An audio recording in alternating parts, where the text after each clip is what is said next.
contente de vous retrouver aujourd'hui pour une nouvelle vidéo. Ce sera une vidéo chronique. Je vais vous parler de Tell Me Why de Marie Agi en auto-édition. C'est une lecture que j'ai lue cet été et qui m'a beaucoup touchée. C'est ma toute première lecture MM que j'ai lue, donc elle va vraiment rester gravée en moi. J'étais tellement contente quand Marie a pris contact avec moi pour recevoir ce titre en service presse. Je la remercie beaucoup pour sa confiance, mais surtout beaucoup pour cette très belle initiation à la lecture MM qui a été très intense et très palpitante. Je vous avoue que depuis que je lis de la romance, j'étais pas forcément très attirée en fait par la lecture MM. Peut-être par peur de ne pas pouvoir m'identifier au personnage, ce qu'on a souvent tendance à faire, mais aussi peut-être par peur, je redoutais peut-être aussi un peu la description des scènes érotiques qu'il pouvait y avoir entre hommes. Mais j'ai deux copines, Mumu et Candy Shy, qui en lisent régulièrement, et souvent en fait j'ai lu et j'ai vu sur leur chaîne les ressentis qu'elles pouvaient avoir avec ce type de lecture, et ça m'a donné envie. Ça m'a intriguée parce qu'en fait, je me demandais ce qu'on pouvait ressentir comme émotion avec ce genre de lecture. Et quand Marie m'a contactée pour recevoir ce titre en service presse, j'ai pas hésité, je me suis lancée et je me suis lancée dans cette belle découverte. Eh bien, je peux vous dire qu'il y a autant de sensualité, d'amour et d'émotion dans une romance MM que vous pourrez en avoir dans une romance MF. Forcément, c'est différent. On est en termes de ressenti, c'est pas pareil. Face à ce qu'ils vivent, à ce qu'ils ressentent, on est plus en fait dans une position de spectateur en fait face à ça. Mais c'est tout autant prenant et c'est tout autant bouleversant. Je me suis complètement immergée dans ce torride jeu de séduction sur fond de Cluedo en fait, et j'ai adoré. C'est une romance MM suspense déjantée qui mélange vengeance, quête identitaire, sensualité. C'est vraiment un combo parfait dans lequel Kay et Anno m'ont entraînée et auquel j'ai pas pu résister.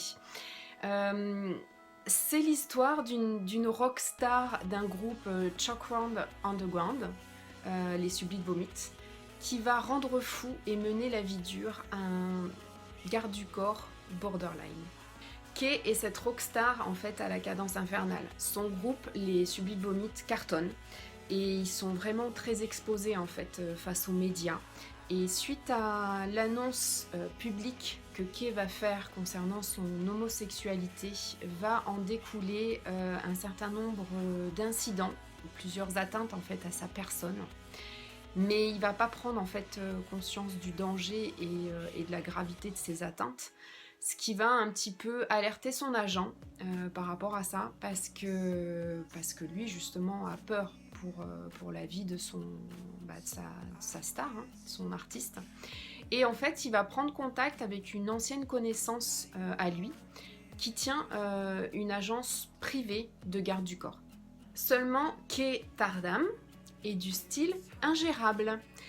Malgré en fait sa prestance qui est très sensuelle, très magnétique, il a vraiment...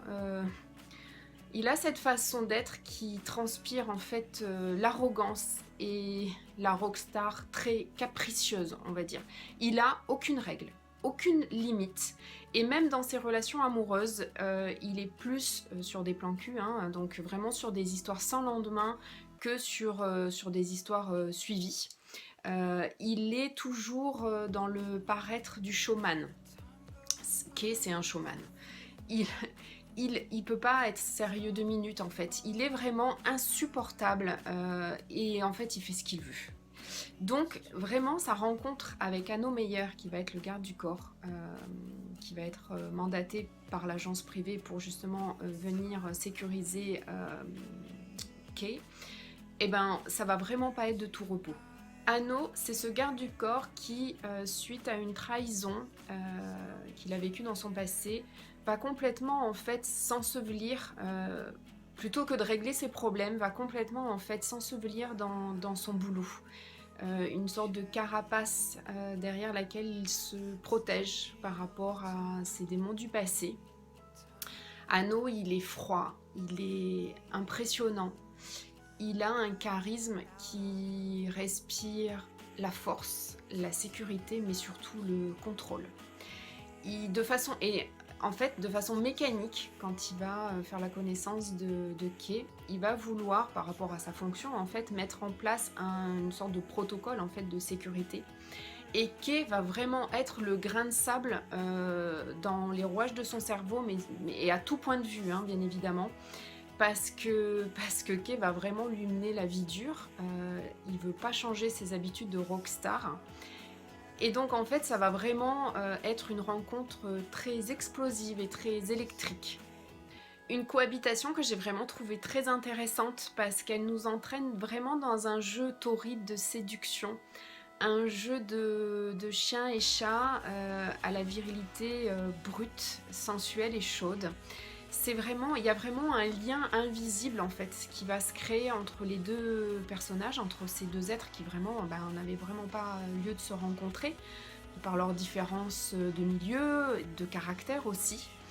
Mais en fait vous verrez finalement ils sont pas forcément très différents, ils sont plutôt identiques sur certaines choses parce que souvent les apparences sont trompeuses. Ça a vraiment été une lecture très rythmée, par une complicité en fait entre les deux personnages. Ils instaurent en fait une complicité qui est alimentée de vannes, de coups bas entre eux deux. Enfin, je veux dire, il va vraiment y avoir ce blocage entre un Kay qui ne veut absolument pas changer ses habitudes de rockstar et un Anno qui veut justement mettre en place un protocole de sécurité par rapport aux incidents qui a eu lieu. Donc vraiment, on se retrouve dans des situations très drôles. Enfin, je veux dire, moi j'ai beaucoup ri, mais parce qu'ils instaurent vraiment un vrai jeu entre eux. Et puis il y a énormément d'humour. Enfin, je veux dire, il y a beaucoup d'humour. Kay, il a ce côté un peu enfantin en fait.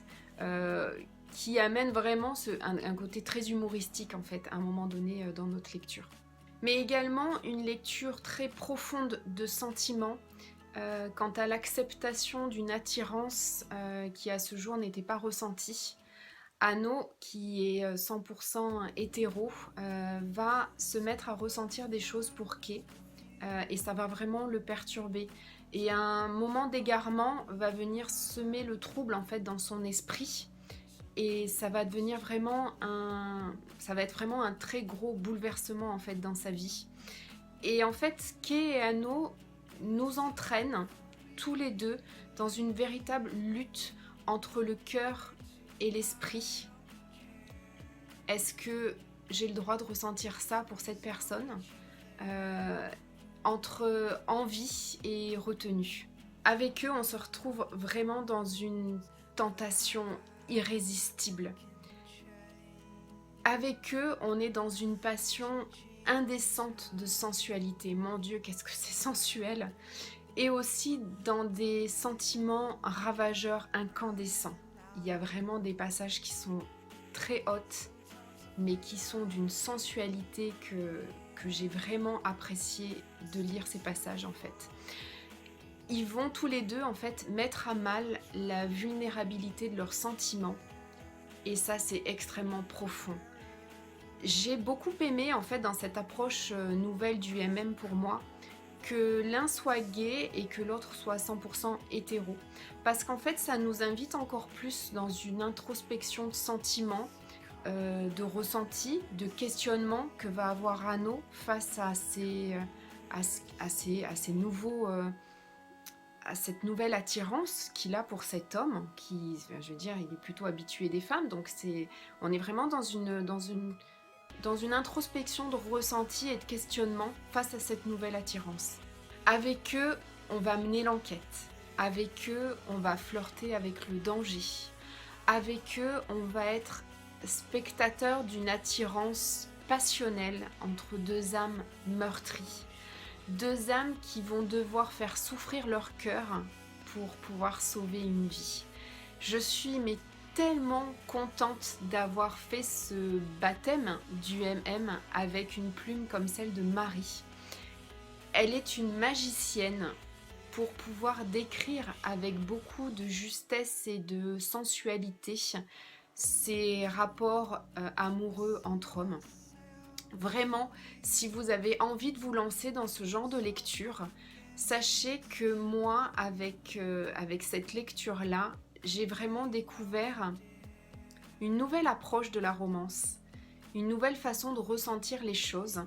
Et vraiment, je vous recommande La Plume de Marie pour ça, parce que c'est une magicienne pour ça. J'ai vraiment passé un agréable moment avec Kay et Anno. Et maintenant, j'ai vraiment envie de me lancer aussi dans d'autres lectures avec ce rapport MM. Et j'ai hâte de pouvoir encore ressentir ce que j'ai ressenti avec eux. Voilà, j'espère que cette vidéo chronique vous aura plu, qu'elle vous aura peut-être tenté ou donné envie de vous lancer dans la lecture MM si vous n'en avez pas encore lu. Si vous avez aimé cette histoire et que vous voulez venir m'en parler en commentaire, n'hésitez pas, je me ferai un plaisir d'en discuter avec vous. Si vous avez aimé cette vidéo, mettez un petit j'aime, comme ça fait un petit peu plus découvrir la chaîne. En attendant une prochaine vidéo, vous pouvez me retrouver sur Instagram et sur Facebook. Je vous dis à très vite.